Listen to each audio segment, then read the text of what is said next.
All right, it is 6 o'clock. I will call this meeting to order. Roll has been taken. Need a motion to approve the agenda. So moved. Second. Motion by Bart, second by Dick to approve the agenda. Any questions or anything? If not, all in favor signify by saying aye. Aye. Opposed? Motion is carried. Minutes of the previous meetings.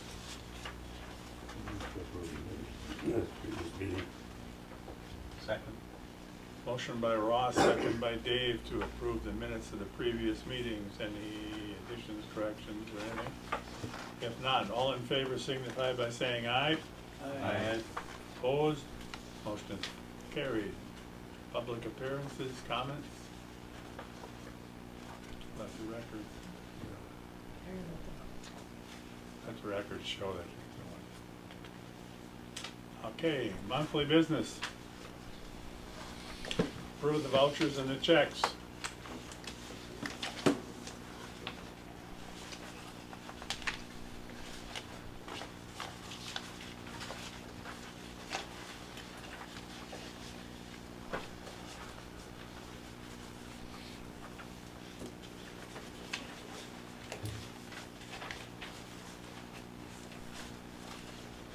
Make a motion to pay the bills. Second.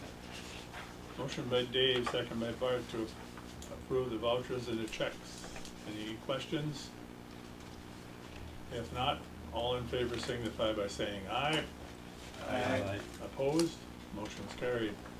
Prior month income statement.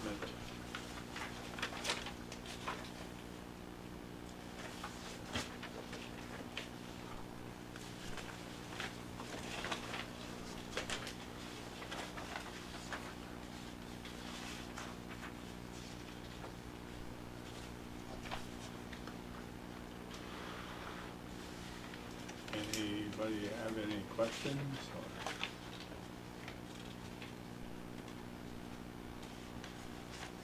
If not, we will move on.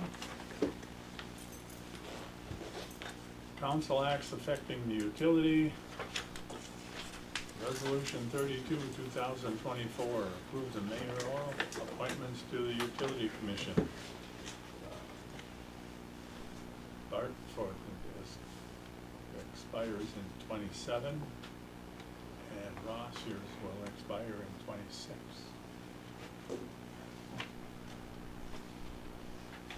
All right. Consumption and loss.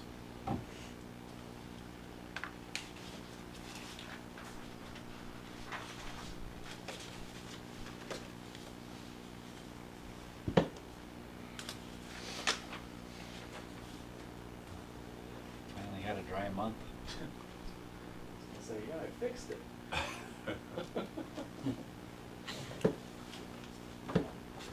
Stop raining.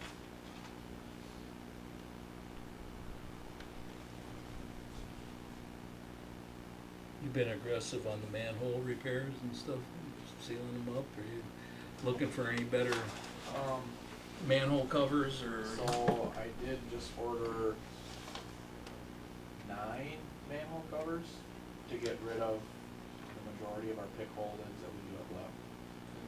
And then I just finally signed on to get our sewer work repairs done. Been busy, and I had hopes of getting something else fixed, but that fell through, so. I know I'd love to get this down in single digits, but, you know, I know that's unrealistic, especially on a rainy season.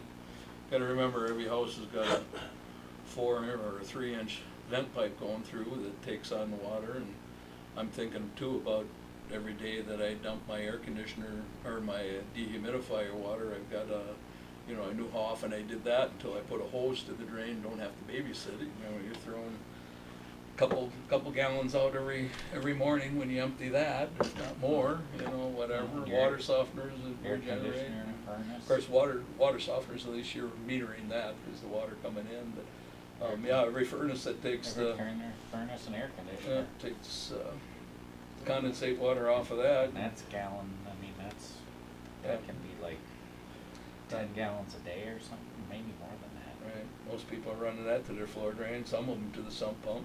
but it's acidic, so it can leave a stain on your lawn if you do take it as sump pump. Mine goes off across the driveway onto the yard, so I don't have to worry about that. And I tell you what, there's a lot of water that goes down through there, so, you know, we'll never zero it out, Right, but yeah. putting it in That's- single digits, I would love to see that if you wanna shoot for a goal, but, I mean, now we've got every doggone underground sewer pipe replaced as far as main, but there's still a lot of leaking laterals, we know that, so. I did put in, and it's just a side note, that, for next year's budget, to put in a new transducer for the, flow meter at Sensient. Oh, okay. Because just, since we put in that radar system that Sensient paid for, the guy that we have calibrating it isn't super happy with it, and it doesn't calibrate as well as he would hope, so. So we're there's just gonna be a tolerance we're not accounting for there. Right, and we're gonna put our own equipment back in that calibrates the way it's supposed to, and just, it was a nice solution that Sensient had paid for, but we're gonna take it back over so that we're happy with it on our end, Yeah. so. Has that main ever been inspected from like East Kent, like the storage units south? Cause I did, when I was brush cutting along our utility poles, I did find a suspicious like sinkhole south of Shady Lane. Something to, That would definitely be possible, yeah. it's probably one of those sections that's overlooked, you know, cause Right. there's nothing really on it, so, Yeah. other than the main. It's the only hard part is when the mains get bigger like that, you have to get more creative, and it depends, I haven't looked at that one specifically, but sometimes the cameras can't go Right, in trail that long along a it, pipe. yeah. Well, people even said, yeah, we put it on a raft and floated it down, but we'll see what they say, I mean, it's definitely something to look at. We ended up putting some sand in it just to, you know, cause it was substantial sinkhole, and it's on the east side of the sewer main, pretty close to where that sewer main runs, so I'm assuming there's probably something there, I would think. We found it yesterday, so.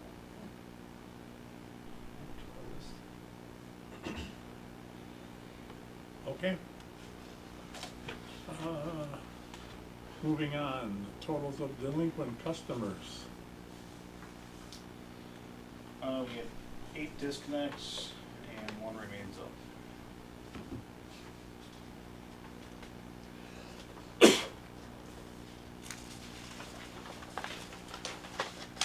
Another month it'll start all over. Yep, no pile on though. All right. Nobody has any questions on that? We will move on to reports of officials, utility accountant. We've been noticing that the carpet in the lobby is starting to really show its age. And, some of the edges are starting to peel up and whatever on some of the, because it's carpet tiles. And so I called and had 4 guys come out today, to give us estimates on what that's gonna be to replace that.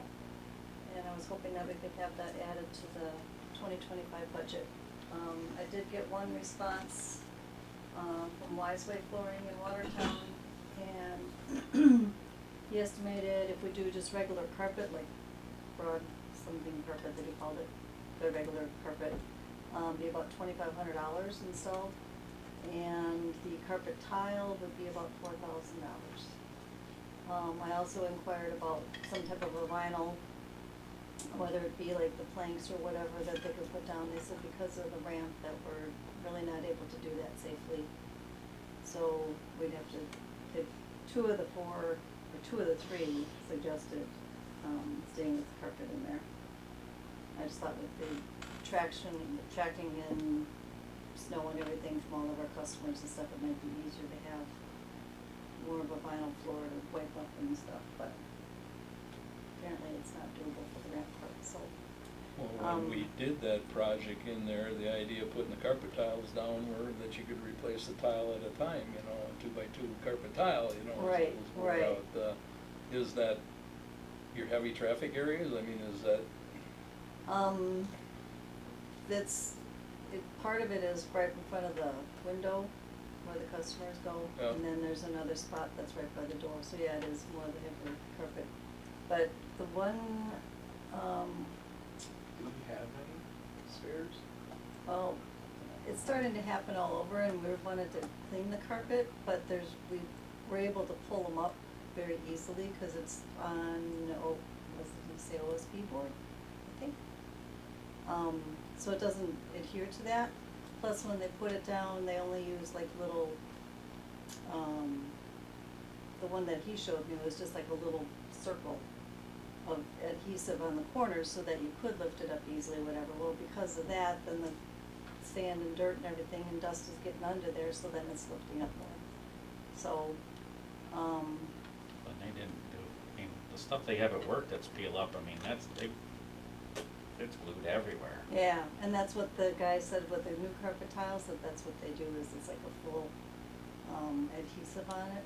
The ones, he's assuming what they did here was the outside ones around the room are totally adhered to the floor so that the ones in the centers can't slide and move.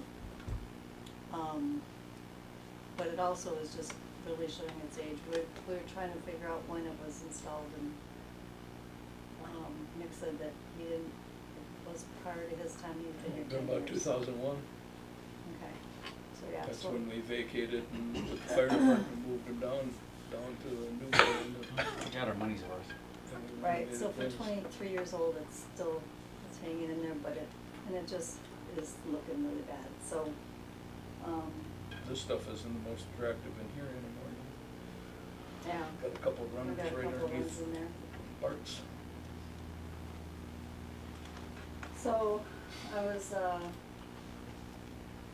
I told them that it wouldn't be done until January or so, that I just needed a kind of a budget figure to see if we could add that into the budget. How's it in the offices? Offices are still okay. They need a cleaning, but there's no runs or anything in them. Now, this is all done at the same time. Okay. Remodeled the offices and took over this room. And, That original tile, that floor tile's from the fire department days yet, so. oh, That's underneath here. okay. It was tiled throughout, so. There's a drain underneath your shirt. There's what? A drain underneath your shirt. Oh, Yeah. really? That's where the eggs at.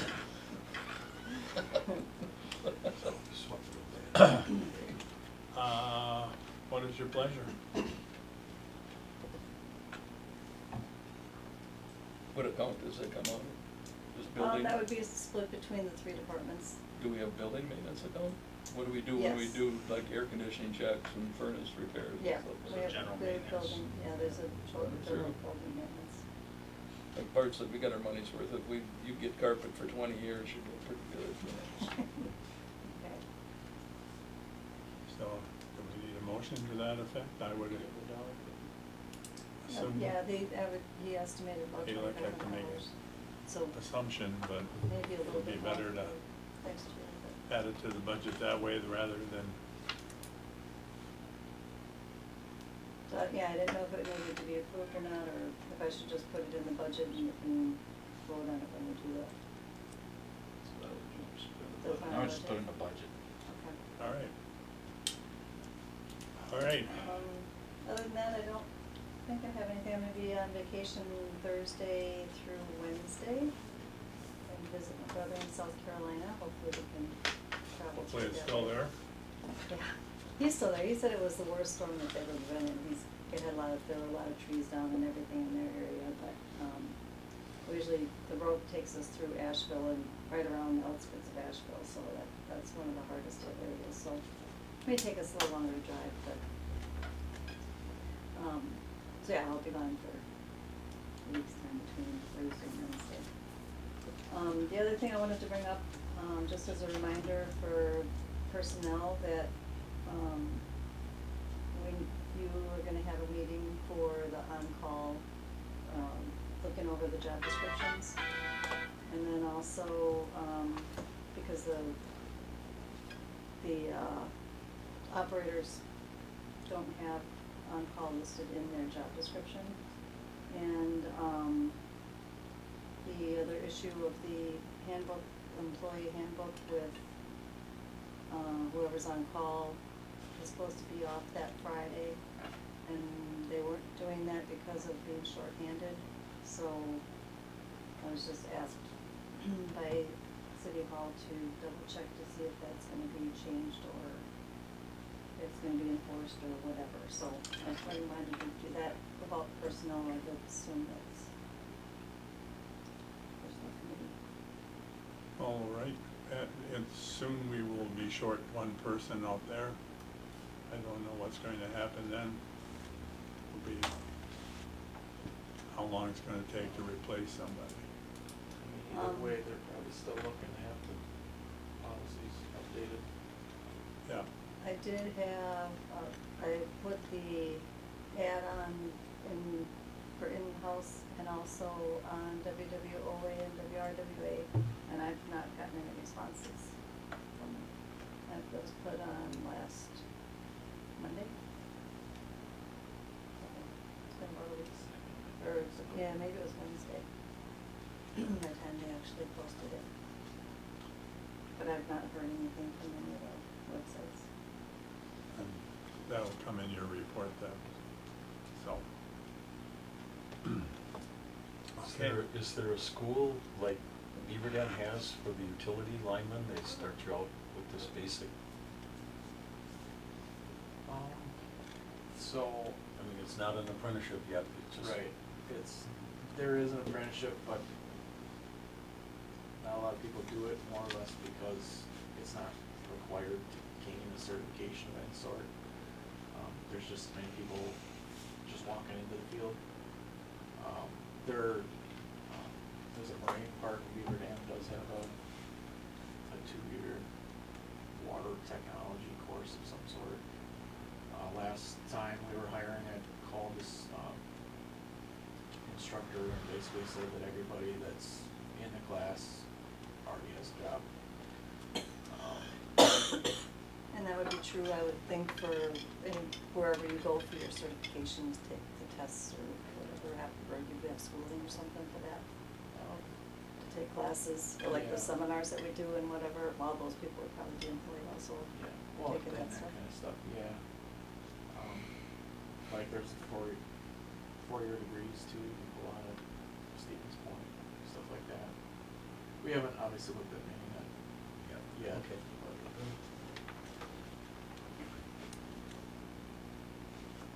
Anything else, Lori? I don't think so. Okay. I have a question for Okay. Lori. Okay. Fines and expenses from fines were sentient. Where are we standing with those?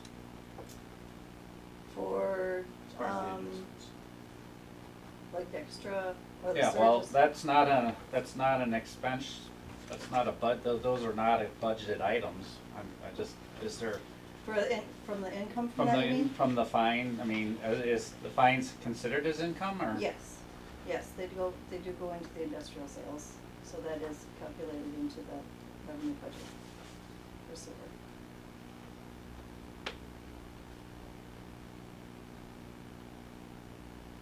Does that, I guess from my point of view is if we're finding them and then what we're using the money for isn't really a budgeted item. I'm not sure how, not sure I understand Well, how those things are, if we're paying for stuff that's expensed, then it should be expensed directly to those fines, not just thrown in as general income. kind of warps your profit and loss, doesn't it? Yeah, I don't know if there's a real efficient way. I'm to just do saying, that. that, to me, that seems like make sure that the fines are being covered, Right. covering our expenses for that. Right, and that does go towards the additional chemicals and stuff that Alex calculates when we do have the fines. And the extra loads of sludge I and just everything wanna like make sure that those extra chemicals and stuff aren't coming out of his budget, they're coming out of Right, the fines. right. Well, like in looking at your when we were looking at the budget before, didn't we only budget like $70,000 for hauling this year? We budgeted 90,000 for hauling, and I we've think only we were- used about half of that, 50,000 or so, I thought. When I thought the anticipated number for hauling was way higher than budgeted for this year, if I remember right. You'd have to pull up the spreadsheet though. That was, no, I think it's the other way. I think we didn't use all of what we budgeted. Cause we even talked about using some of that for something else, I thought, cause we weren't using all of our. That was with the Oh, chemicals. that's the chemicals. Yeah. Sorry, okay. How many grand are we talking about in a given year? For hauling sludge? No, for Or for fines? fine forfeitures. It's just over $18,000 a month is their monthly rate, or the monthly, base. And then the average is anywhere from $8,000 to $12,000 in fines a month. But I think what Bart's asking, and I don't wanna speak for you, Bart, but that should be a standalone line item, cause otherwise it's kind of warping our profit and loss. Okay, Cause Yeah, that that shouldn't, would that be- shouldn't be brought in as an adder, you know, to our profits. That should be something that stands by itself, I'm thinking. That's what I'm thinking, and anything that if we have expense from that should be expense from Right. that we can directly charge to that, even labor. If there's So we'd extra have to labor set that involved, up as a anything job like or that should be something. charged to If that. you took in $50,000 in fines in a year and 40,000 of it was used for chemicals or to make up for those overages or those upsets, that would only show a $10,000 difference in whatever. We can't hardly take that $50,000 and put it into our profit margin. well, and it doesn't, because all those expenses still come out of those revenues. Okay. So bottom line, it still is coming out as those So we expenses went against those revenues. we show It's that just as a- not, this cubby went to this cubby, it's, Right, we show that as a separate entry then. yes. Good. I think that's And- what you're looking at, Clarify Bart? what they utility too. Right, well, and I was just gonna say, that we've done it, that's the way that it's always been reported, and Okay. Baker Tilly has us do it that way. So I can check with them to see if there's a way we can, you know, I can certainly do a spreadsheet of some sort to kind of just show the path of how Guess it'd be everything easier to know flows. If our fine schedule is Adequate. accurate or fair. Adequate. Okay, I can do that, and I'll put something together for you guys.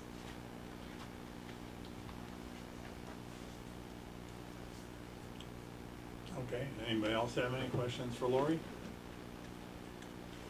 If not, Nick? Yeah, so last time we talked about the prelim budget, I had the skid loader on there, and as you may know or may not know, we've been doing a year rollover with St. Lawrence Equipment. And St. Lawrence has done a good job with meeting our expectations up until 2 years ago. We're now on our skid loader for 2.5 years, and they didn't meet our year rollover, which wasn't a big deal. And then this year came across again, I talked to them, I said, so what's going on with our skid loader here? And they're like, well, we're just having a really hard time getting skid loaders in, and so I did some more digging here, and it sounds like they were bought out by Johnson's Tractors. They've been hiding some information from me. And so now, what it has done to us is it's set up a bigger gap in our yearly trade-in rollover that we have budgeted for years. Usually we budget about $7,000 a year for a transformer or a skid loader to get rolled out. And so now we're on 2.5 years with this current skid loader. And so I reached out to Midstate because St. Lawrence doesn't get back to my phone calls, and they finally gave me a quote for a rollover, and it came back extremely high. And St. Lawrence's was $37,500. And I talked to Midstate, and Midstate came in at $29,500. And when I had it on my capital projects, for some reason, I never looked into our equipment, vehicle replacement funds. And we have money there for the skid loader that covers this $29,500. I don't know why I missed it, but I sat down after our last meeting with Lori and said, well, we have to do something, because if we keep waiting, it's just gonna, this gap's gonna get bigger and bigger and bigger. And so I talked to Midstate. They've agreed to the same rollover that St. Lawrence was doing for us. And so after this $29,500 purchase for this new one, it would be $7,000 a year carrying forward. The Different kick, brand? what's that? Different brand? Nope, Bobcat, same exact model. We actually changed, we had the S75, we changed to the T770, because with the T770, we get a better trade-in value every year, because that's a more, that model is more attractable to the farmers, the ag industry. So as far as the T770 and the S76, the T770 actually has more lifting capacity, which is what we need for our wire that's coming in on the trailers from the semis. So it's basically the exact same unit. It's just, it's also going to be tracked, not tired, which will be nice for going in the backyards and not ripping up people's backyards. So with this though, Bobcat's increase for 2025 is going to be ridiculous. It's going to be a $15,000 increase come January 1st. So that $29,500 is going to change drastically. Midstate has agreed to us, if we pass this, we can take the $770 now and not pay until January 1st. I told them this is a budget item, but they want to work with us. So they said, we know your municipality, we know your money's good. You just pay us January 1st, and we will honor the 2024 pricing that they currently have. And then we'll agree to that $7,000 rollover trade-in yearly. So it gets us back on track to what we were normally doing with St. Lawrence. I had, his name's Chris, he talked to Joe as well. They do this for the mini excavators, skid loaders, so this might be something that the city should consider as well, instead of, and this covers all oil changes, warranty, we never have to worry about warranty, they come to our shop, fix everything, oil changes, whatever breaks, they come directly to our shop and fix. For St. Lawrence, Branch or Watertown branch? this would be the Columbus branch. Yeah. Pretty good. And this is actually through the ag branch, not the, because the other one's been bad lately. Rental. Yeah, the rental departments over there, they're losing people like crazy, but for some reason that ag department out of Columbus, they are holding in our staff, and this Chris guy is, he's a good guy. He wanted, he's like, what do I gotta do? Like, you tell me what the price. I said, well, if you can keep that $7,000 price that we were always doing, I think we can make it work. And he said, we'll make it work, so. So that was the thing, Jill, the city's skid loader was in the same boat. They were supposed to be yearly trading it out, and they have now for 2 years, so this gap is gonna be bigger now. I guess the hindsight budgets don't work like this, but we have been budgeting for that $7,000 every year. We have used it in 2 years, but that money's not carried over as long. But the longer we wait, this gap's just gonna get bigger and bigger, and I think we need to move for it. We have the money in the equipment replacement fund. It's not gonna, we have money set aside for this, so.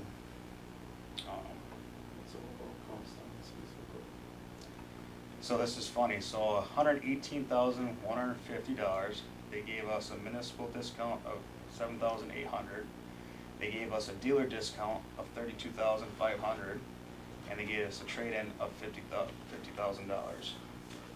Where St. Lawrence was $40,500 trade-in.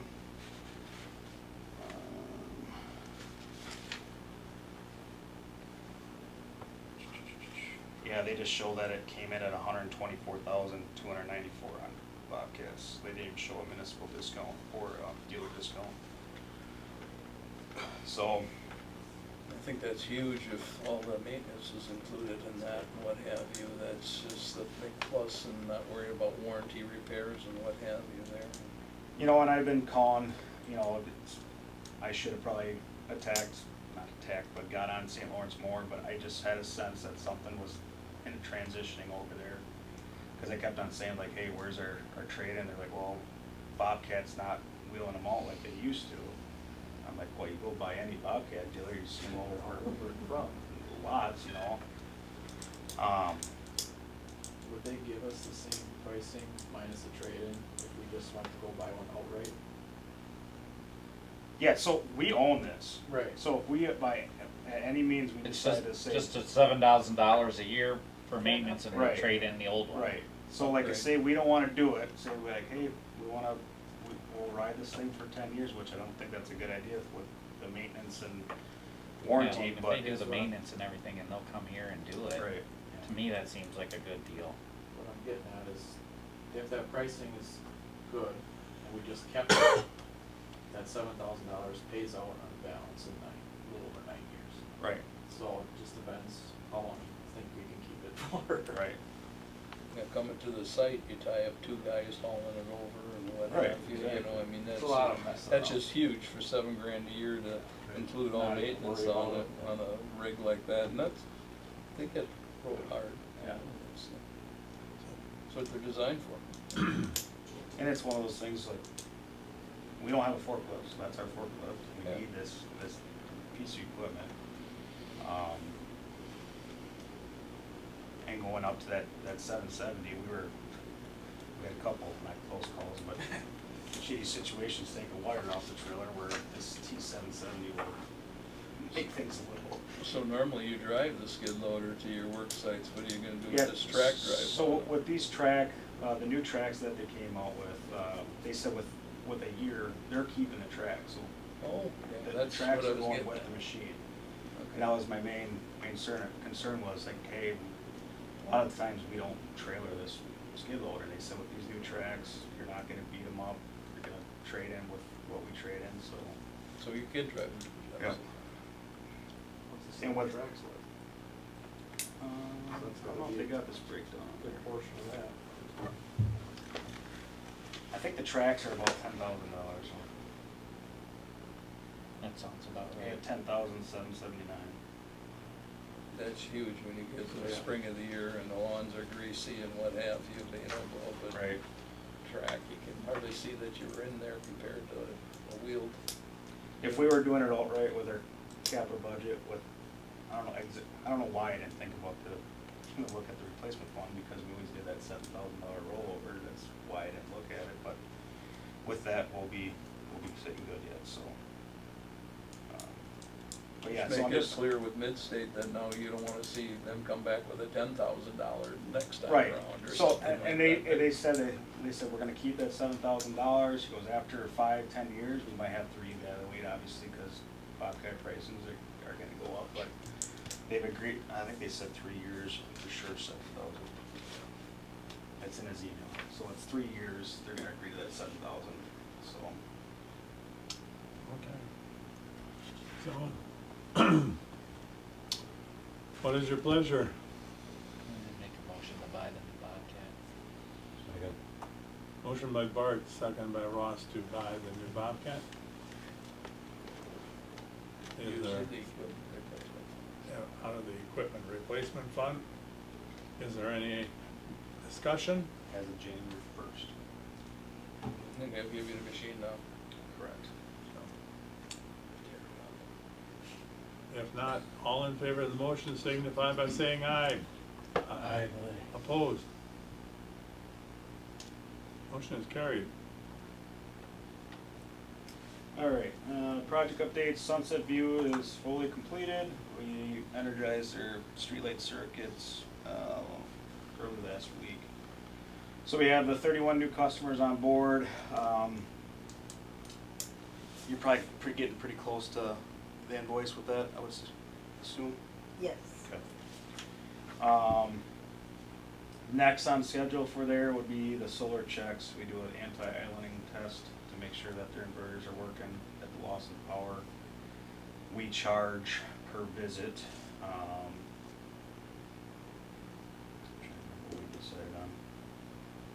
There's a charge, it's like, I think it's $70 per anti-islanding test that we do. So we're gonna be covering our time spent doing the test. So Eric Stecky has been dealing with all the permitting and applications and documentations for those solars. We did get that check in already. Yep, so they gave us the permitting application fees, and then now, I actually included the fees for that for the checking too, so they pay their, so we're just waiting for them to tell us that they're all done, and we'll check them out. Bucket truck has been repaired and is back in service with us. We used it now for about 2 weeks and hasn't shown any signs. It was the wiring harness in the dash. Well, first it was an ECM module that failed, and then from that failing must have caused damage to the dash wiring harness. And so we replaced everything. The demo, I'm glad the demo's gone. It worked out fine in the meantime, but glad to have our truck back. Wastewater treatment plant transformer update. The transformer has been repaired. It's been sitting in the yard for a week and a half. What they do is they put their shipments out for bid, and they're waiting for a contract to come through for sending it back to us. They anticipated either this week or next week. So as soon as we get that back, we put the back in place, the bollards are in place now, so, It's dedicated right yeah. We talked a little bit last time about, after the Baker Utility meeting, with doing a rate study. I did follow up with Nicole Gall. She did our last rate study. She's finishing up 2 rate cases right now with other municipalities. So what she'll do is she takes her information, she comes up with a report, she comes to the Utility Commission, gives us her findings to us, and then we decide if we want to proceed with it or not, and then it goes to the PSC. What the WPPI comes up with does not mean that that's what the PSC is going to decide. I think last time we went in for that rate case, and WPPI came in like 2% more than what PSC granted us. So PSC ultimately decides what that rate case is going to be end result. But she said it was a good timing as far as notifying her, because they're coming in like crazy with all the increased expenses that municipalities are seeing. Historically, what is it, about 7.5% we want to 6.5%. The last time we got, gosh, it was way more than that. It was like, they granted us 9% rate of return or something like that. So we'll see. But that's, the wheels are in motion for that. As time schedule goes, this rate would not be in place until middle of 2025.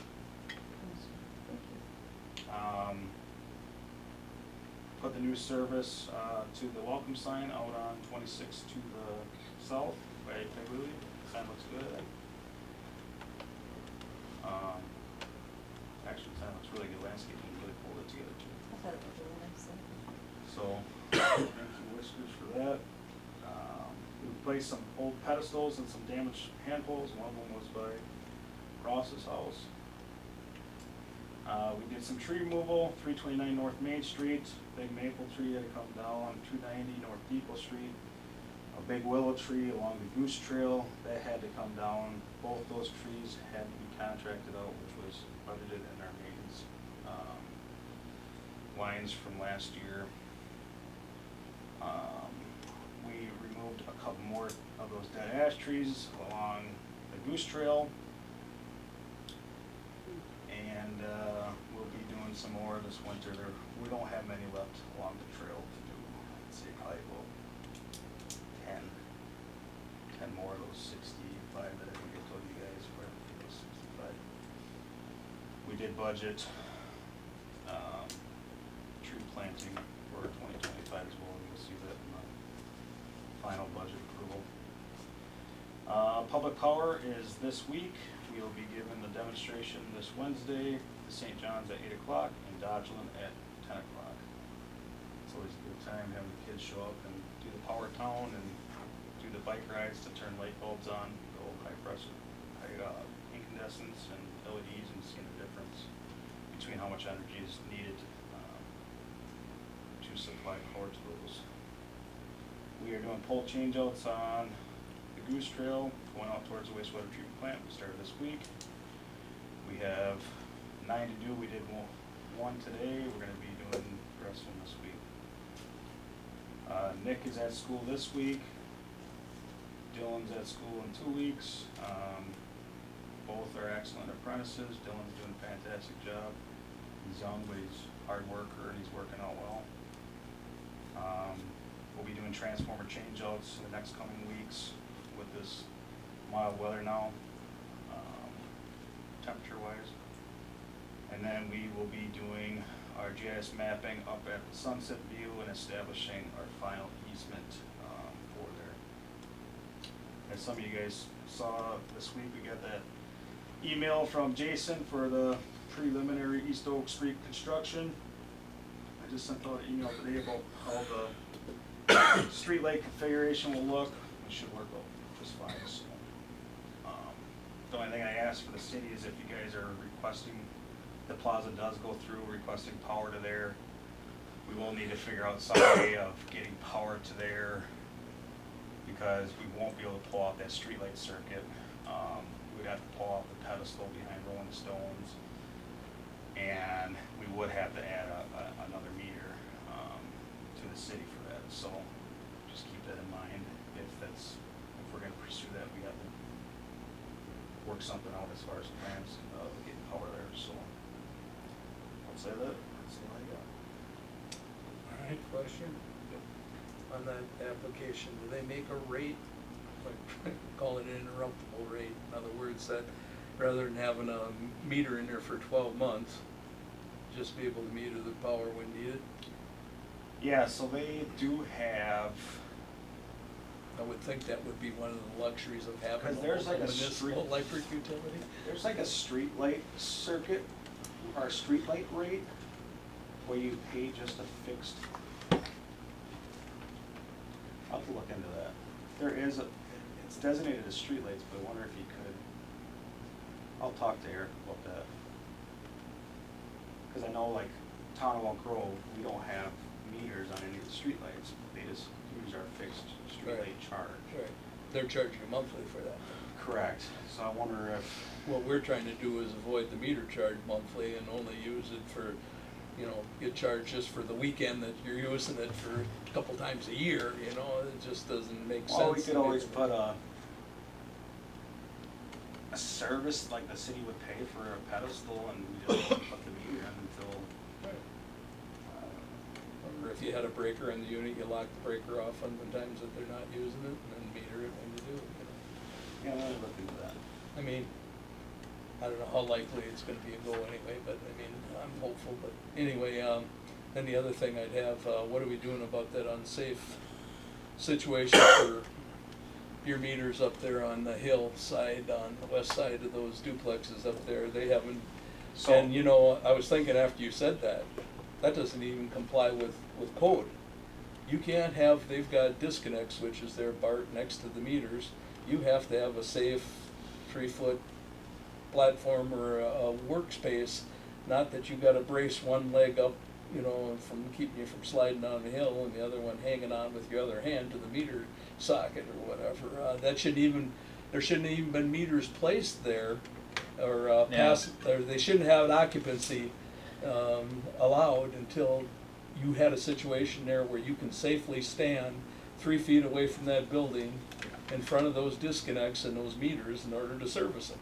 So I called Chris Chartier from WPPI, he's gonna come out and take a look at it. Good, good. And, cause they did do something there, it's just, Yeah. I don't know. flat rock. I had to do rock. To me, Flat it, rock. I wouldn't be happy having to show up there and work on that, any of that. You'd have to have golf shoes to get up that hill.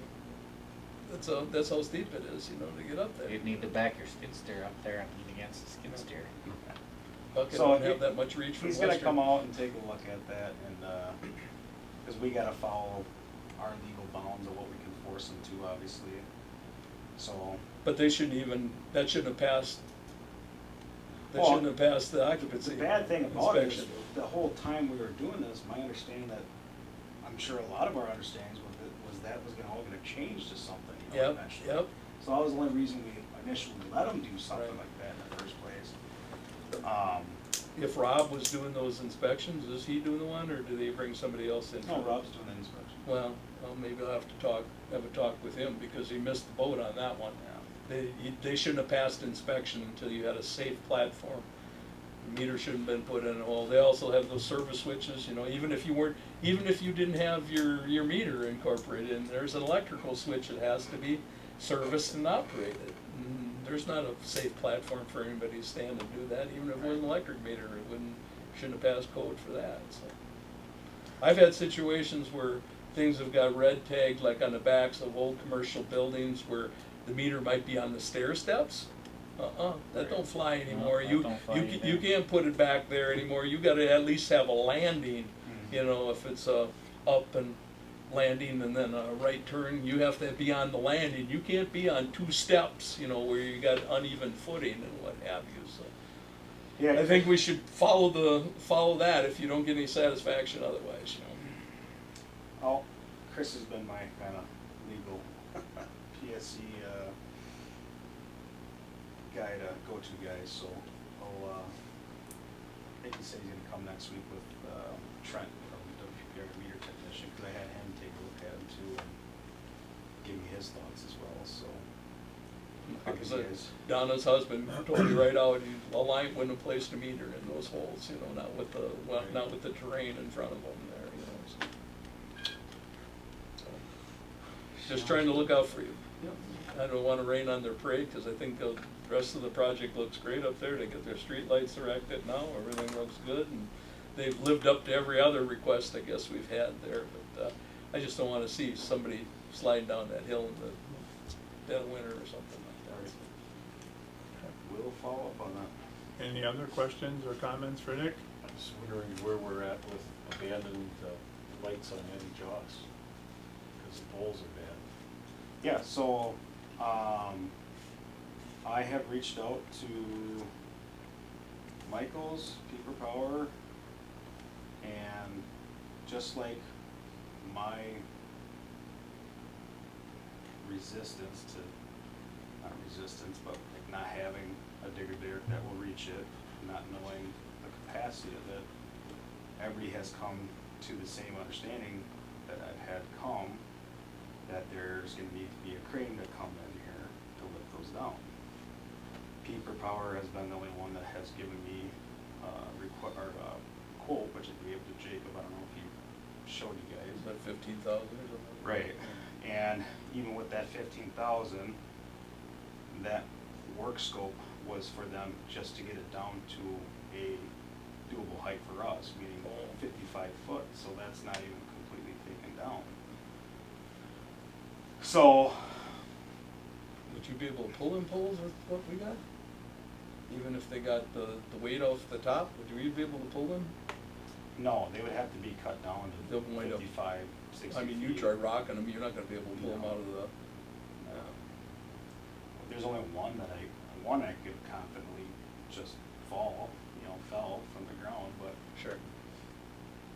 there's just a lot of risk taken in place for us to do that, and without, I don't know what else to do outside of reaching out to those Michaels and People Power, who else would even consider doing something like that. People Power will do it, but it's gonna cost $15,000.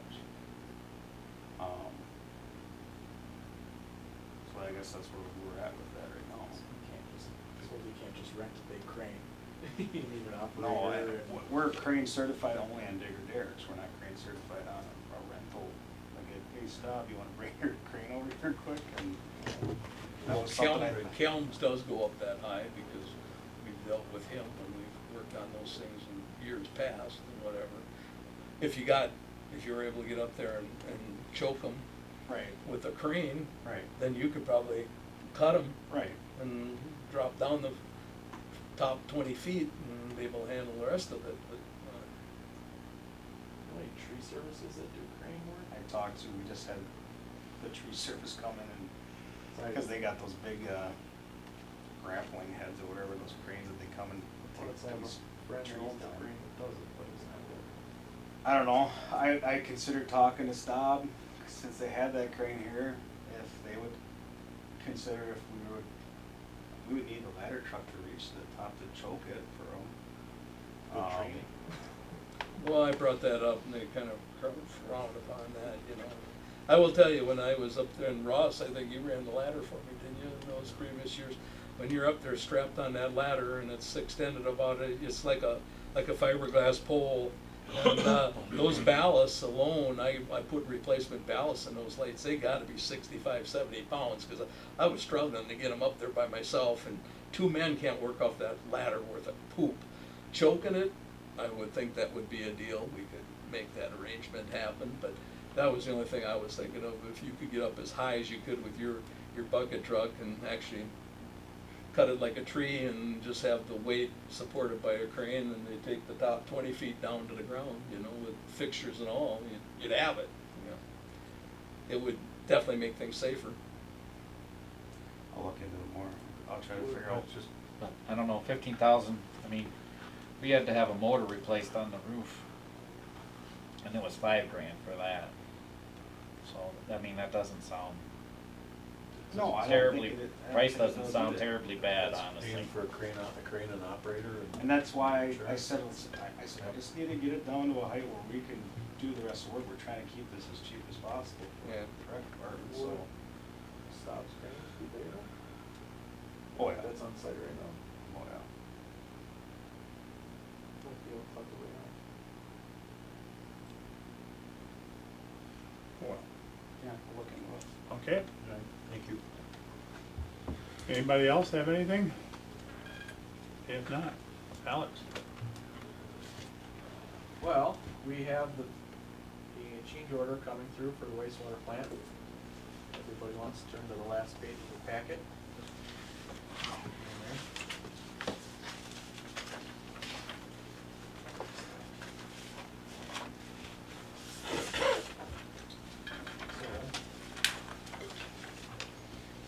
Item number 1 was the valve that we pre-approved a number of meetings ago. So this is more or less just making it formal within the change order documentation. Item number 2 is relocating the well sensor, the well pressure sensor, in order to allow the, to tell the well when to run. More or less, that was just something that was an oversight in design for $1,500. We requested to put a high-level float in the equalization basins. This was not included in the original scope. The purpose of it is if we're receiving high flow and we're using the excess flow basins in their intent in an automatic sense, the float is just to tell the computer to stop sending water over there because it's full. So that's what they're for. Item number 4 is added lighting for the front of the building for $1,500. That was just because our main walkway area coming into the front door is, with the new building in the way, I feel it's gonna be kind of dark. So just kind of make it a little more inviting to come to the front door, especially at night. Item number 5 was modifications in site work for an additional $13,600. That was for, some items got changed out where there was like landscaping stone and where certain grass and stone and asphalt, concrete were. We added more concrete and asphalt, got rid of some stone. It balanced out to added $13,600. Item number 6 was I wasn't super happy about hearing about this one. All of our computer software, there's 2 softwares that work together. It's the actual control software, SCADA software, and then the alarm software.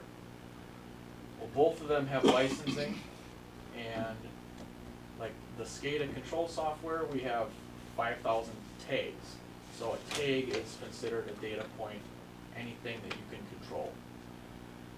With how much we've built already within the new system, we need 7,500 tags to make it work. And then the same problem happened within the alarm system, is that if we want alarms for all the new equipment, I think it was 500 alarms, and now we need 750 or something to that extent. Basically, because this is such a larger, more in-depth control system, we need larger licenses. I wasn't happy with the engineering service, basically because we designed this plant.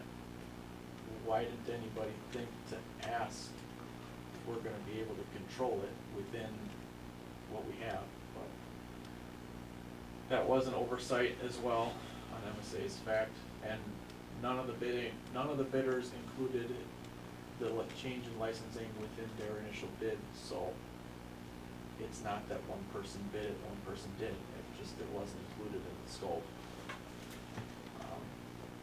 So that's $17,700. Item number 7, basically we have 2 control computers in one room right now, in our control room. More or less, one is the primary and one is a backup. I want to take that backup computer and move it up to our new chemical building, so that we have a way to control the system in a separate area as well. And then there was some cabinetry that was going to be placed where an old control cabinet was, and just because that was designed before I was really involved in the design decisions, we cut them down to make those smaller. And then there's some reorientation between the office and the break room, so that's what this $2,200 is. And item number 8 for $15, because we couldn't finance one of our previous change orders a certain way. So it was $15 of markup could not be approved for payment by the DNR because it was markup. You can't put that in the loan for something, so. So is that it says that it's a reduction of $15, should that be addition? Maybe it's, Yeah, that should be. maybe it's a reduction. That's a You're credit probably there. correct. Okay, so we saved I don't know. $15. Yeah, because it is $15. That was the first time I got an email from our DNR rep about this project, Oh, really? in a financial sense. Have you talked to somebody about that licensing from MSA? What'd they say? Basically, sorry. That was what we got. Seem like they don't accept responsibility for anything, that's. Yeah, and that was vaguely, Sherry was asked if I wanted her to come out, and I told her, do we really have a choice? You know, you can say no, but then because Energetics already built this system, we're to the point where we just need the licenses to use it. Well, then if we say no, Energetics is gonna come back with a change order to do rework to dumb down our system to make it barely fit within the tag count and the alarm count. And then you're gonna pay Energetics $10,000 or more to do the rework to get less system. There ought to be some shared costs. So overall though, it's only a $2,621 increase from the Over. original. Yeah, I mean, for a project like this, I think we're at this point. Oh, that's just cause we had net gains before. But Yeah, so, I mean, so, and Or is in that regard, I mean, on a project like this, Yeah. to have a only to be Yeah, I know over what you're saying, $2,000, I'm not gonna be too upset. I mean, I'm not happy that this was missed, but we would've had to pay for this. Irregardless, we Either would way, have if had it to was pay in the for bid this. or not, yeah, We would have had to pay for this irregardless, so. it just would have been a bid item or not. And you're in the, this is like the meat and potatoes of the project right now. Do you foresee any other significant, I mean, there's always the what ifs. The landscaping one was that 13,000, that was one of our bigger things that, you know, because you can only design so much, once you start building it and say, hey, I want concrete here, I want asphalt here, that was a big one. Well, the other part with that though, wasn't it that they moved the chemical building so many feet too, and that's why there was added space? That didn't change much in cost, well, they said it wouldn't cost any different, that space specifically. More of this cost came from adding asphalt up by the shooting range, just to make it flow better, and especially add more parking for the officers as well. What about item number one, having a $26,000 bump there, what was figured originally? That was an item that, well, we talked about it in the past, but it was a valve that we wanted replaced, but, we were originally thinking that we could replace it outside of the project ahead of time, but we just hadn't budgeted enough money within our operating budget, so we said, hey, let's add it to the project. And we said this during the design phase, Several Right. times. and it just never got added to the spec. Well, see, those are the things we should be taking up with them and say, hey, you were alerted to this. We Why have. wasn't it incorporated into the language of the base bid? Now we're looking at 26 grand. That ain't chump change, 26 grand, you know, if they had something like that.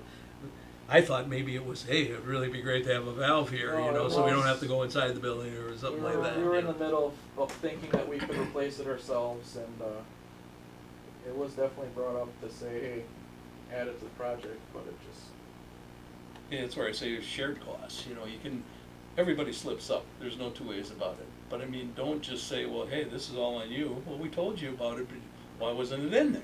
You know, this should be on you too, if not totally, it should be shared at least, you know, so. But there's been several times, I think, where we've done that and it was, well, sorry, we missed it, that's all they ever say. Whoops, sorry, we It's missed it. not like they're getting paid chump change for this Right. job, I mean, well, they're, and I don't know what, there's some kind of DNR deadline right now that they're not the easiest to get a hold of, because they're working on a million projects at once, so they're very busy, and I can see from their perspective how things get missed or forgotten, but that's not an excuse either.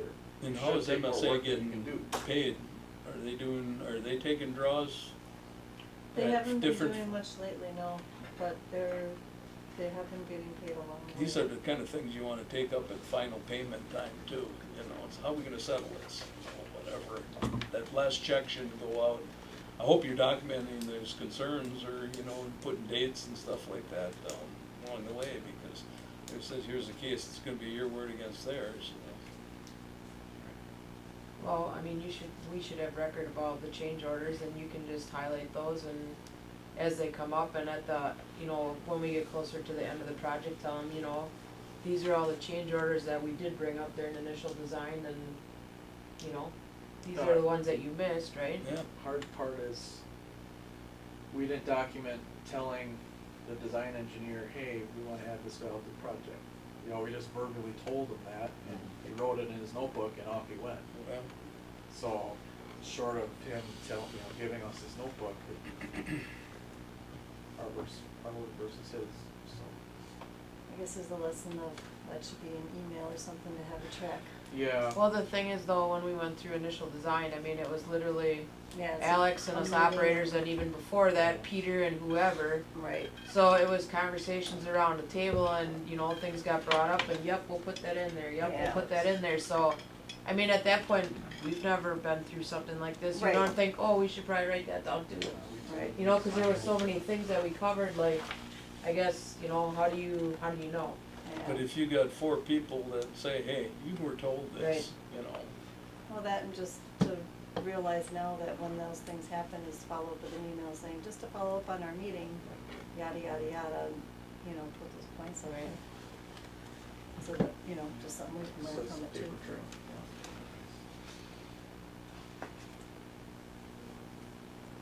you know, we don't secure engineering on a bid.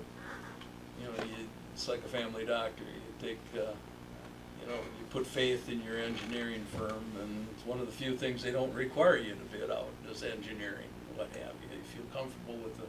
But I think they've been falling short too many times, and it's has too many dollars that fall in our laps all the time, and they continue to get paid their big percentage and what have you, and it's not like this is chump change on what they're earning here, you know, so. I think it's time to start bidding engineering. And that there is a process for that, for you just basically, if you have a project you're anticipating, you request for qualifications, basically. But I think the city and the city and the utility need to be. Well, they promise you the moon all the time when you're sitting down in the planning stages before it even gets to the engineering That's design like, and when I was whatever. working for Stevens Point, they had a big digester upgrade that Donahue came through, Strain came through, all the different firms came through. You met with your design engineer, and they actually showed you all their references and pricing structures, and it's a common thing. Yeah, well, I mean, maybe we should be doing that. I'm just saying, Yeah, future, it's for like- future. Defaulting to. Because I worked for a couple of engineering firms prior to all this, and we had to prove ourselves that, yeah, I want that MMSD job and whatever. We had to come forth with all kinds of stuff to get the work. So, that's definitely something to consider for future projects.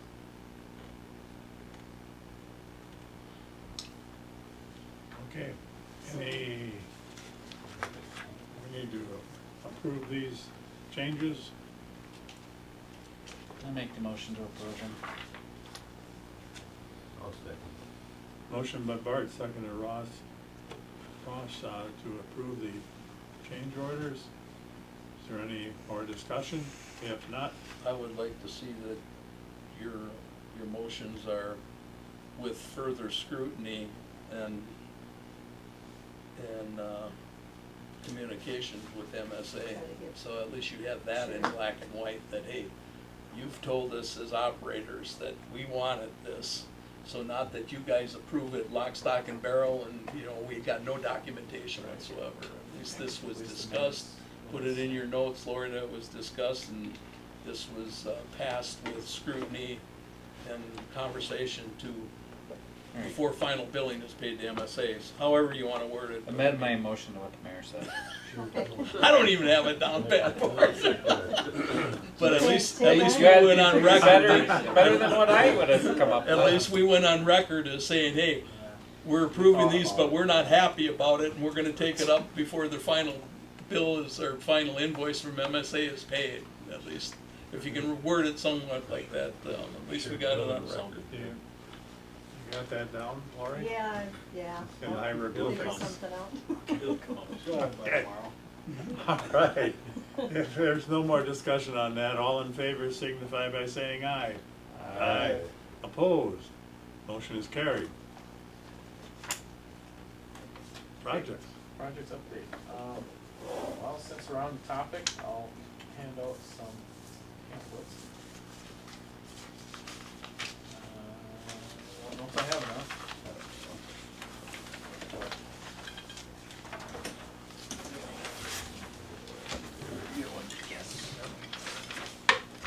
Basically, I did reach out to MSA in regards to our UV or disinfection requirement upgrade coming in for the next couple of years here. Basically, she provided a estimate for what we're looking at or how this is going to go. I think you need a few more, based on what the mayor just said. I Oh, think you need a few more Estimates? quotes. Yeah. So, this is just to get it in your heads of what we're looking at. So we're looking at a little over $2 million. Yes. So, and that is with, and I told her to put it together as cheaply as you think this could possibly go. So more or less to say, this will not be less than this amount. Because I didn't want her to, wanted you guys just to know that when we're saying 2 million, it's probably gonna be 2.5 million, not 1 point, one. It won't be less than 2 million. And there was a part in there too that she said we should budget for next year. So, we do need to get moving on a facility plan amendment with the DNR. And she did recommend budgeting that for next year. So that I'll have to talk to Lori about how to include into next year's budget for $20,000. Now, I don't know how the intermingling of this works. I guess for the 20,000, we can have them amend our facility plan with the DNR if that binds us into, it shouldn't bind us into anything with using MSA as a design engineer. It's just the service that they would provide to get started on it, but. Oh, like I said, I think you need more from other places, Bo Works. So they do plan on doing the initial steps for, the first step in securing a Clean Water Fund loan is this intent to apply and PERF, which I don't know what it stands for. But that is due by the end of this month, so they are getting that going. And they'll have that done, but, they do those for, I guess they do those for free, so. I doubt it. You get billed somewhere for it. Yeah, so, just running it past everybody that these are some deadlines we're looking at, and, there's nothing we can really do about it other than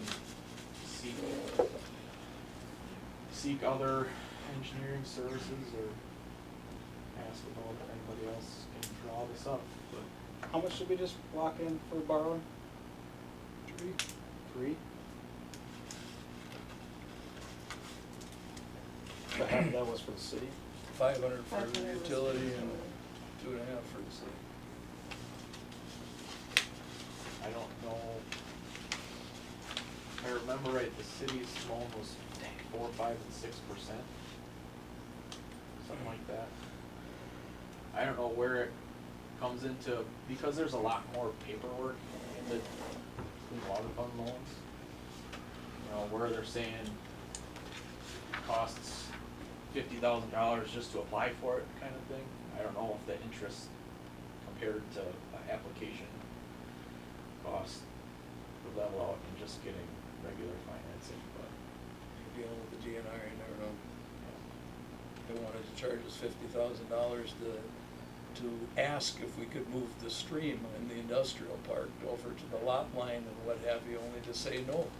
You know, they wanted $50,000. It's, yeah. It's an unfair playing field when you're dealing with those people. I mean, that's just insane. Okay, moving forward. New portions of the wastewater treatment plant are online. The ditch is operating. We have one clarifier in operation with that. We've begun to waste sludge out. Our aerated digester is online. I guess so that we're largely operational. Now they're finishing the second side of the compact plants. So we've had a few hiccups here and there, but we're working most of them out as we go. Last month, we approved to offer the ability for the homeowner at 404 North Main Street to assess their lead lateral to their taxes. The homeowner, upon hearing that interest would be charged, decided to decline that option. Stating that money wasn't the issue. But then she met with me a few weeks later and said that she couldn't find a plumber to complete the work. So I gave her an extension just to hopefully find a contractor to complete the work. So I'll hear tomorrow from her, or the deadline to hear back from her was tomorrow, so we'll see if she found anybody or what. But one of the plumbers had contacted me directly and just doing their diligence because they're afraid with this kind of work that they're not gonna get paid. So that's why a lot of them are shying away from doing it when a homeowner's on the hook for doing this kind of work, so. I can only do so much. Doing what you can do. Yeah. But they've got a deadline that they gotta comply with, or you're forced to shove them in. Pretty much. Does she understand that? Okay. Well, it sounds like she's trying to get a contract. Yeah, she said claims that she called every plumber in the 5-county area. She But used the ones we had been using? I told her the 3 that we've done the most work with, but I don't know that she called one of them, and that was the one that called me, but, I don't know about the other 2. Sure. A big deadline coming up for us is October 16th. We have to have our service line inventory completed and submitted to the DNR and the EPA. That is more or less a spreadsheet of all of the water services in town, of both public side and private side materials. We had private side we had pretty well figured out or we thought we had figured out between surveys and inspections and meter changes and such. But now I'm going back to fill in the public side, and that's proving to be more difficult than I thought it would be. Because throughout the course of time, everyone had been so sure in saying we've replaced all of our streets. So we've done all the utility upgrades since 1984 was when lead stopped getting put in. My struggle though, and I've looked at every blueprint that I have, so that was fun. I found basically 6 blocks that I do not have prints for. One main section being the Northern Ridge Road, Hilltop Circle, Suncrest Road development. Appears to be built in the mid to late 70s, but I don't have any utility prints for water. Early 70s? Yeah, or any specs regarding it.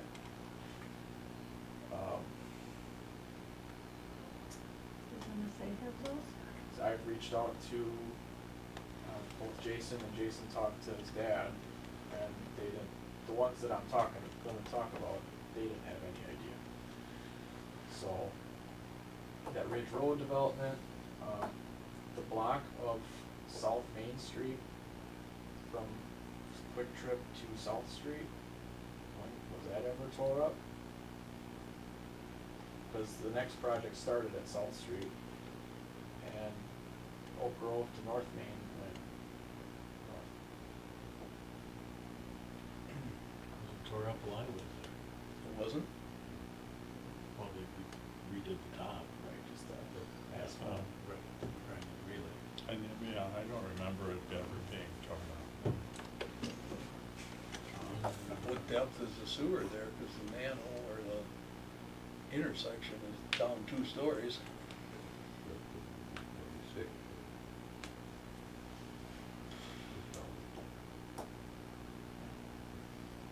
They only went from South Street out? Yep.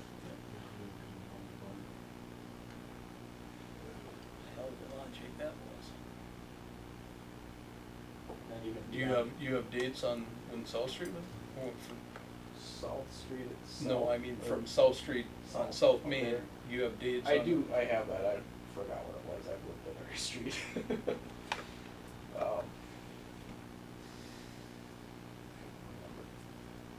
Then there was also two streets, or two houses further south of there between projects. Between, south of, is that Cross Street, or no, wait. The one project was south of Cross Street, that was most recent, and the one north of there ended mid-cemetery. So I have two houses, one of them is Fairman's house, and the one north of that I don't have any record of having utilities replaced. Two, so it's in paging through all these blueprints, I'm finding oddball houses everywhere that got missed. With a house, there used to be two houses south of Fairman's, those were annexed in from Town of Oak Grove. They had wells and septic systems and what have you, but those were routed out to the front. Yep, if I remember right. Yeah, and I have those records, those are. You're looking at where Fairman lives and the And the house one house north of Harry Nelson's old house. The tree lady. So that was, You're I asking have- if they were done? well, I'm just trying to get any spitball of if I'm missing a print or missing something, but the tree lady, all we did was sidewalk and curb, we didn't do utilities there. Right. And then I got Oak Point Drive, I don't have anything for water and sewer. Well, we replaced the main, if you said from South Street, we went all the way out to Cross Street. Cause we redid that intersection there, what have you, Right. and stubbed out for future going out there. But technically Fairman's and the one north were not on that project. They do go out to Main Street, they don't go out to Arbor. Yeah. I know where the meter is in the tree ladies, it's right in that north bump out that the water meter's in there. Fairman's, I think, is on the north side of his house too, if I remember. Well, I know they came across their sewer because they repaired it. But I don't know. But the main should all be, and what are you recording? We've kinda got off So of it it's, here. What it's public and private side service lateral Laterals. materials. Water laterals, yeah. Right. Yep. So then, the two I got left is Oak Point in its entirety and North Fairfield between North Street and Victory Street. I have prints for that block of Fairfield getting sidewalk, but I do not have prints for utilities in that block, and that's the oldest block of Fairfield. Or everything on Oak Point went down to the lift station, right? Or the But they former, only former redid it, lift station? they only redid it in Victory Street according to the prints that I have for that. They did. That was one picture. He's talking about where Paul Stearns lived, where Paul Stearns used to live. That's Fairfield. Yeah, Both of you're them, talking yeah. about that section. Talking both. And he's Oh. also talking about Oak. So this is what I've come up with of places that I don't have prints or specs for stating it was replaced as copper, plastic, anything. Totals about 50 services that I don't have information for. Now, Well, it's safe to say the water services were all copper because we didn't allow PEX and stuff until like the clinic, the Watertown Clinic that was about the first time, and then when we did the concern is when we switched from lead to copper. Now, Okay. lead wasn't banned until '84. Alright. So anything in that 70s, 80s. Yeah, those two Has houses to be there, confirmed. they're more than likely they were probably lead. 50, how many 50s? 50 total. Now, Which one's Fairman? Fairman's house and Harry's old Harry's, house, they're more than yeah. likely lead. so what I can do is, we can get a hydro excavator out, just a pothole around these services, just to verify. Now, if we find lead, it's gonna be really bad. Yeah. But if we verify everything shapes up copper or plastic, whatever, it's gonna be great. But either way, I can submit in this EPA report next week, unknown. You can't. Problem with submitting unknown is it's assumed as lead. So I don't know the action that they would take coming back after that, you know, to figure it out or. Set a flag. Right. Set a flag that they implement. So, in the meantime, what I wanna do, or what I plan to do is, this isn't a budgeted item, but department heads can spend $2,500. Basically, I can hire a hydro excavating company to come out with the guys that are not to exceed $2,500 and get as many of these knocked out as I can next week. But obviously I don't have it on the agenda for tonight either, so. And you think they're gonna be? Well, So on you the- back down, are you gonna be So able to I know- accurately depict whether it's lead or copper? Cause they both look greenish in the Well, ground. They use certain fittings for each type though. And you know, you stick a stick down there or something so you can scratch on They haven't showed that they've got copper inside the house? Either Well, one, either one of these locations? it. Everything that I have on these inside the house is copper, Okay. but we just don't know I how would they be built a it. betting man, I would be 90% positive that it's lead from the main then. If we, because I doubt if we did any service lateral changes on that. Dave, what'd you have in that old house there? Don't remember? What? So the Ridge Road, Hilltop Circle, Suncrest Road was all built at the same time. So I don't have to hydrovac every one, basically, you know they were put in the same time, you know, you go here, here, here, here, here, you know. Just do a majority of each, or some of each street to confirm, hey, if it's all put in the same time, if it's all copper, it's probably all copper, within a reasonable doubt. But then, some of these other ones, more or less, the best I can probably do is hire a guy to come out, not to exceed $2,500, knock off as many of these as I can, and what we have left, we'll probably have to do next year. Or just at least investigate them further than next year, unless we can come up with records. Yeah, that was early 70s when Ridgetop Road and all those were done. And I'm thinking if we don't have any maps on that, I'm thinking Hickey took care of that. Because Hickey cracked open that subdivision and I'm sure he got no financial assistance from the city. So it was probably all done and just, The only- they approved the plan and, you know.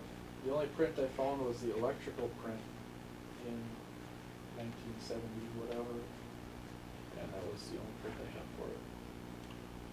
It was during Zelkert's era, we probably didn't follow that. Well, I found that every print that was from before the new wastewater plant was built is stored at Joel's shop, because they didn't bring any utility prints to the new utility. A lot of it used to be, well, the old library. I rescued some of that stuff, they were gonna throw it all out. Some of them might have got thrown out. So, that's my plan for now, assuming Yeah. I don't have any extreme opposition. So, But Columbus lend us their back truck. no. Yeah.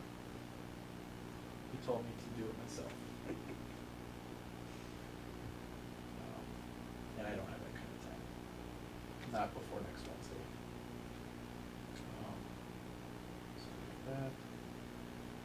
I just baffled Ross, there's gotta be a reason we didn't do that block, that 100 block of South, or 200 block of South Main.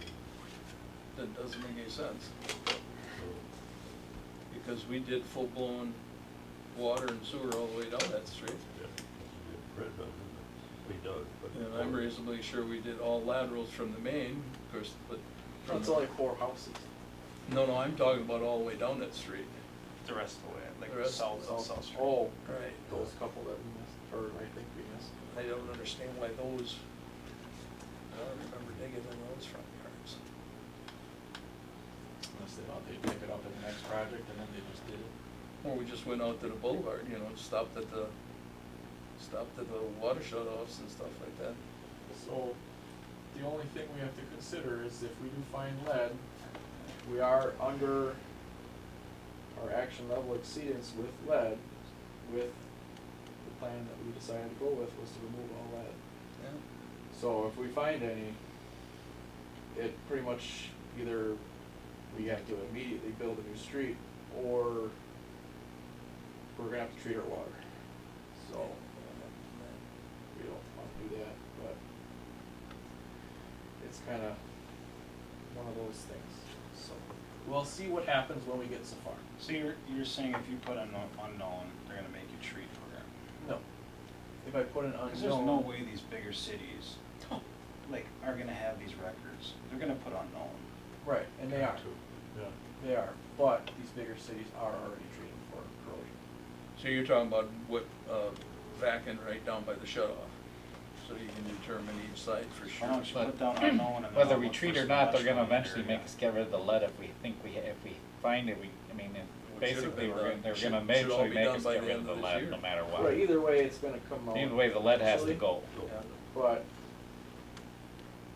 it's gonna, what we find, if we do find some, it's either we have to remove these services before our deadline from the DNR for the corrosion control, which is next August or something Yeah, like that. yeah, that sounds right.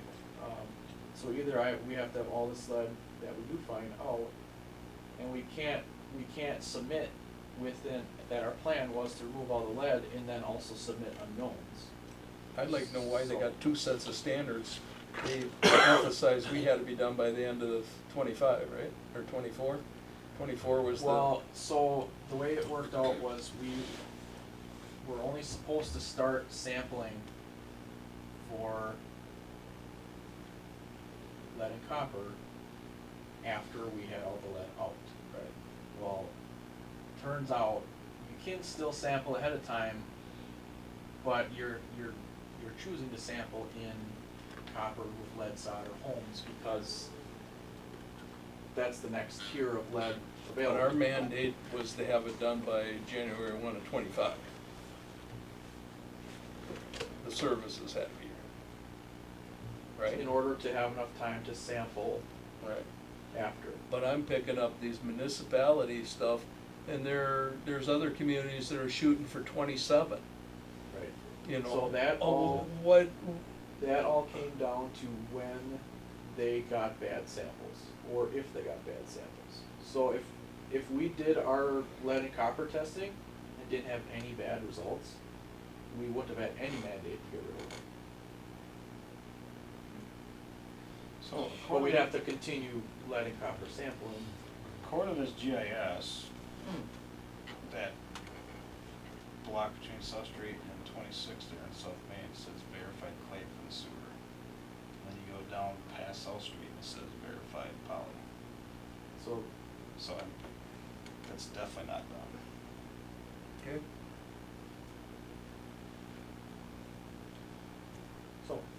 we might have some more. And what other sections? Ridgeways, or no. Was that a result of your televising, Ross, that we jumped on that?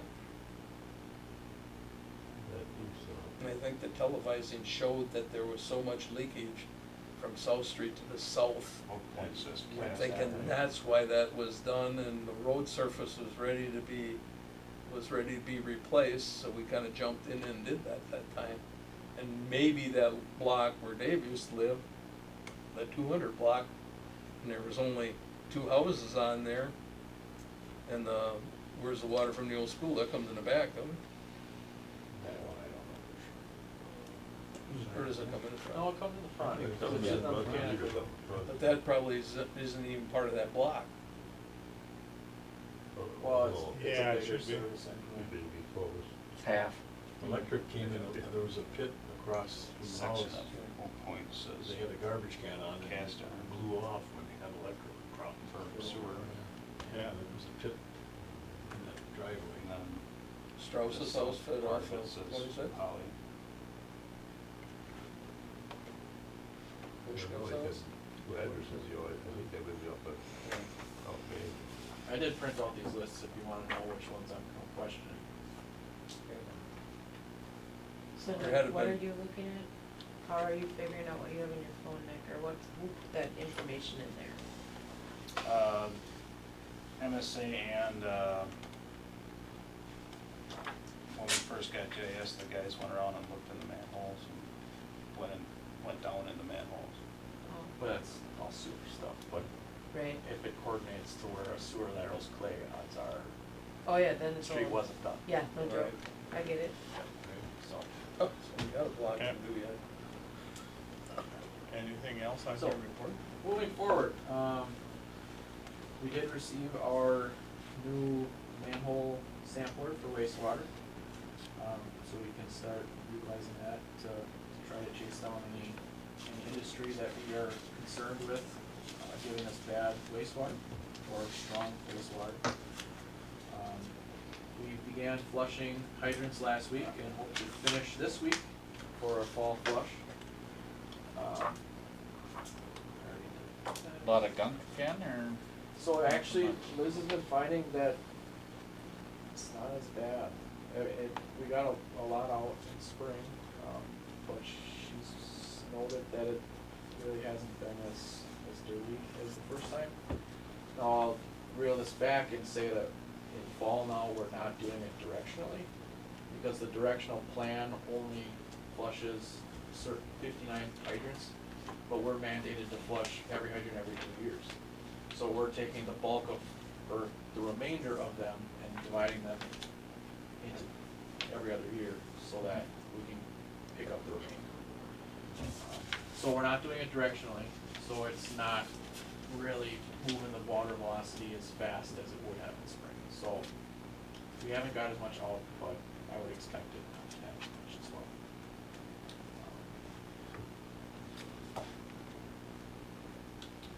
And I think the last thing I have is something that sounds like everybody knows about already. We received our two-week notice of resignation from Nicholas Pilsner, and his last day will be this coming Thursday. Posted his position October 2nd, and hopeful to get qualified applicants. And this is just informational alone. Currently, Rural Water has postings for Heartland, Delafield, Menominee Falls, Oshkosh, Brookfield, West Bend, Waupun, Fond du Lac, and Appleton. Of the listed wages from all of those municipalities, our wages are 14% low compared to those places. So, just something to keep in mind. That we're currently competing against some higher paying Some big communities. And a lot of positions that are available. That's the closest comparable in size that you. Comparable in size, they're like far northwest of the state. There's not like a local one that's comparable in size per se. What about the ones you just read? Waupun and West That's the Bend. closest in size? Those are big. They're 5 times bigger. Right, Waupun and West Bend. If you just compare to Waupun and West Bend, we're still 8%. Low.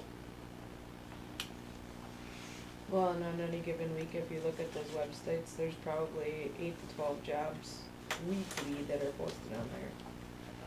And as soon as one drops off, another community's looking, so it's tough. Because they just I kinda trade. went to that one. They Yeah. all Literally. move around. Rob from Peter to pay Paul. Yeah. Literally. Yeah. We didn't have anything invested in this guy for training yet, did we? Not big time money, just $100 classes here and there. More so concerned about the uniforms and stuff we bought. Anything, anybody have any questions for Alex? If not, we will move on.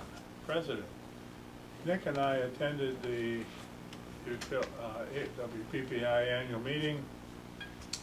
They had some good speakers. They had breakout sessions in the afternoon, which were very informative. I went to one, two I attended was enhancing community development efforts through joint action. Nick went to GIS one. GIS and territorial, since we're running out of land here, so. And I went to one advocating for public power. Was really interesting. There were two lobbyists that were telling us how they try and work bills through the legislature in Wisconsin. It's very interesting. I couldn't find out who the legislator, what they said was really bad, but sooner or later I'll corner him, I'll find it. I'll get his name, or her name. But that was it. It was a good conference. I didn't really care for the site. There was a lot of walking from the rooms to the conference. It was a trek. I'm getting too old for some of these things. Long marches. So. Yeah, I just ask if the city does pursue new grounds for development in the future, that we look for clean utility land, meaning when we deem city extensions that there's no other surrounding utilities within that transition, like Line Energy. 'Cause I know like there's ways to do it. That was the importance of that meeting. Like say Line Energy has power lines going down County Road DF, you would make that city limit the backside of the right of way. And then Juneau would be able to supply power to all those properties and not a Line Energy. And that goes for any territory surrounding us. If you do then absorb territory, like in a Line Energy, it's whoever's closer to that said meter designation on the household. It wouldn't be like say you had like a yard light, or you can't say like, oh, we're closer to that yard light than a line it is to that property. Well, it has to be where the house residential meter would be. Other ways of getting around it too is putting lift stations ahead of time. We would be supplying power to, because Juneau has the right to supply its own power to its utilities, so like sewer lift stations, wells, etc. But there was a lot of good information. There's ways of making sure that our own utility does get into the properties, and other municipalities have suffered, like Walk with the Menards and things like that. And so that was with the can't think of the firm that had the discussion. Oh, it's Baker Tilly. So it was good information. And one of the speakers talked about power, how by 2025, in 5 years, is that it? 2035, we are going to be short of electricity. WPPI. We won't be making enough electricity to supply it. WPPI is looking at transitioning. We have to have so much green energy production, and we're finding that we're investing in these plants, these solar plants, and we're not getting our money out of these places. And these contract agreements keep increasing price-wise. So WPPI presented, it sounds like they're gonna be moving forward with it, with these micro solar generations, meaning they're looking for customers, us being, like Juneau Utilities being WPPA's customer members, for 20 acres to put in these solar fields, and they will tie directly into our substations. And there is incentives for, say we would decide to do this, incentives for us to have our own solar field connected directly into our substation. And then what happens is you have all these micro solars that equivalent to one giant one that everybody's benefiting from. So the minimum size is the 20 acres, which came out to be. They were looking at, he said 5, 50 megawatts. 5 acres, they said would be supporting a little bit, but if you can get 10 acres or better, would I'm be better. just thinking of oddball corners of like even the wastewater plant property. I know that's different wastewater plants are putting them all over. I looked at wastewater for, and WPPI checked it out, and I got shot down. I was figuring that you could produce enough power to run some of your equipment out there. And that would save money for you, for the wastewater, and One area that's always seemed intriguing for, we kind of found out about it with the ditch is that ever gonna develop behind our industrial substation? And that's roughly almost 20 acres. It's right at 18.75 acres, I mapped it out. So, and they also put on a PowerPoint of utilities that would be putting back onto the system. They're not using all the solar. That's kind of what their end goal is, to put stuff back out. And we were top 15, I think, on their list as far as projected municipalities to do so. So there might be some more discussion in there. This would be funded by, it's the whole membership, WPPI. It's not like we're paying for the solar to go out. WPPI would be leading this charge and paying for the charges, so. So you said that you'd be tying it into our substation, Yep. so we would be obligated to share it with anybody upstream or downstream? Well, it's not obligated. We would be using, because what we use 9 megawatts, high end. Right. That's high end. And this solar field, 20 acres, I'm pretty sure it was 50. Don't quote me on that. I'm pretty sure it was 50 megawatts. So if we're using, say, max 9, hottest day of the year, we're still putting out a lot of energy that other members are gonna be able to utilize from and purchase that green energy. So, just keep that in the back of your mind as well. We might, I don't know if the city would ever sell that to the utility and. Well, not as long as we don't have any other additional space to go, because that's the only marketable land we have left, per se, so. Dave has been on me to try and find something, but Nails brothers are very reluctant on giving anything up. They're still buying stuff. Both want to retire, but they're still buying. They just acquired the cow farm out there, and have DJ, so. they don't have anybody to take it over. No, but they continue to buy, so.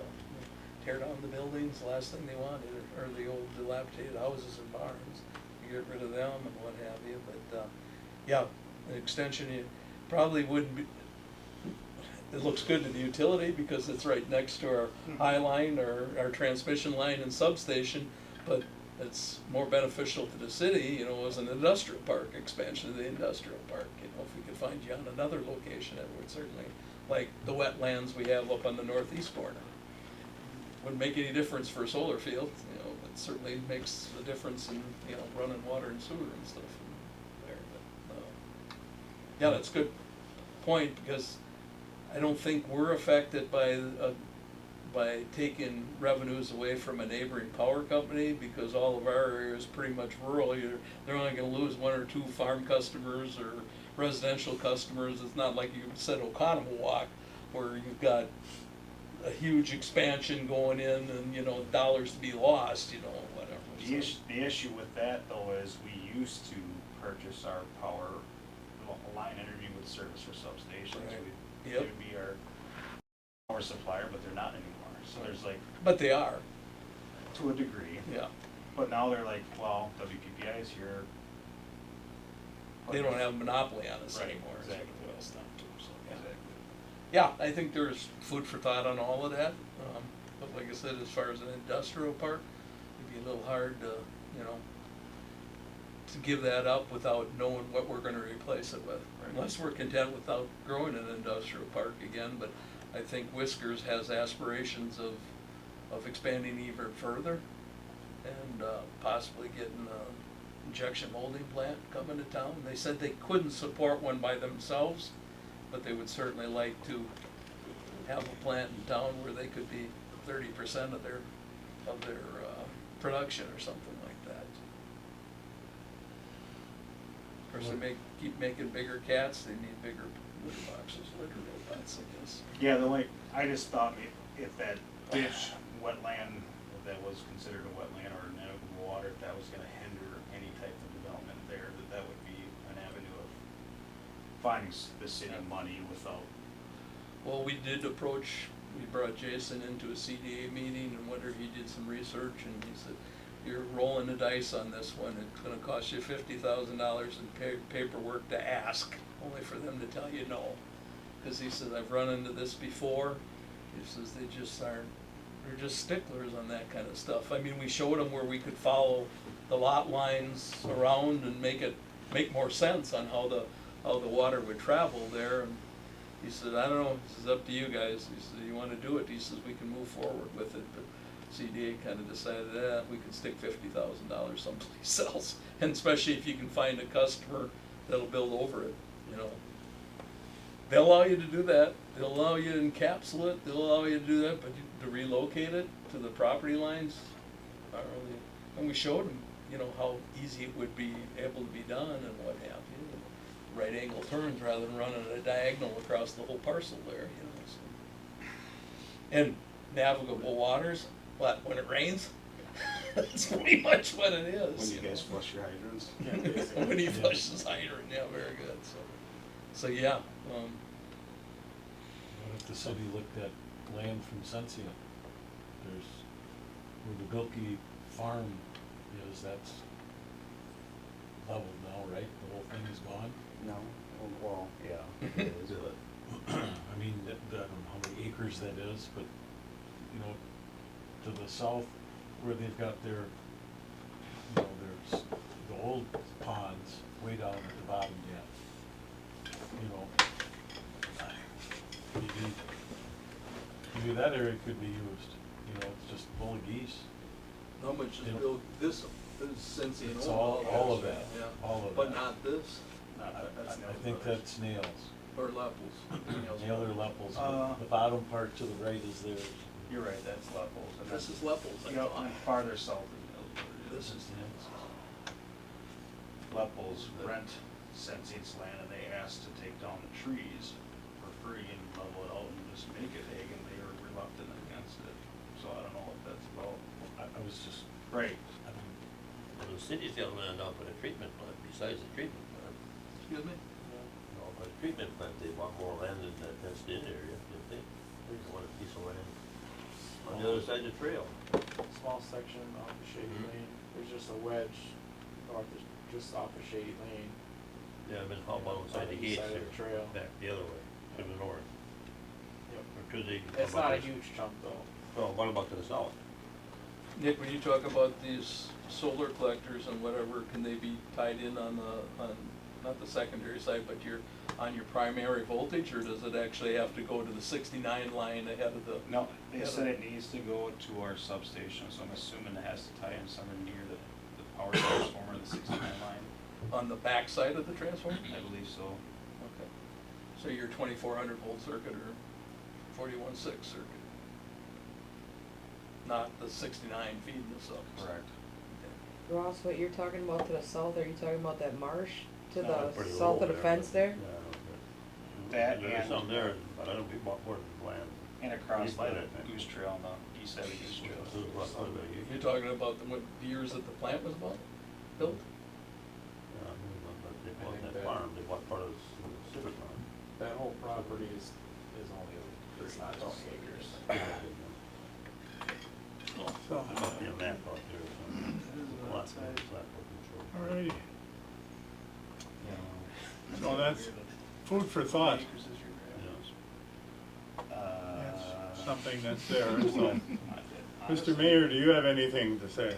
No, I just wanna thank Nick and his crew and go on record as thanking the Public Works crew for the smooth transition of getting those signs erected and what have you. Just to diffuse any comments that might be posted or shared otherwise. City did not go out and solicit this, as Nick had said in his, they came and offered over 3 years, I think is when we first started talking about this.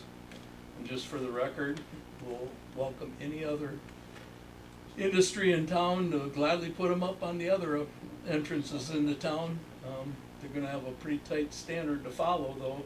These signs you had over $50,000 tied up in those 2 signs and another 11,000 in landscaping, so you're talking over 60 grand for 2 signs. I think that's pretty generous from any industry that brought 430 jobs into our community. I think we should thank them whenever we got the ability to thank them. I would welcome any other industry to do the same thing if they wanna come into the community and generously donate a sign erect in any location. I think I counted up 5 or 6 different, if you count County Trunk DF, and I think there's 6 different entries in our community that could be decorated with anybody's sign. So go on record as welcoming any industry to approach me, and I'll gladly make it happen. So, and thanks for WPPI and Juneau Utility for donating the electric to get up to them. I think that looked pretty slick when it was all said and done. So credit to our community, I think. All right. Any old business? New business? Last item. Who wants to make it? I'll make the motion to adjourn. Okay. I'll second it. Motion by Dave, second by Bart to adjourn. All in favor of the motion signify by saying aye. Aye. Opposed? Motion is carried.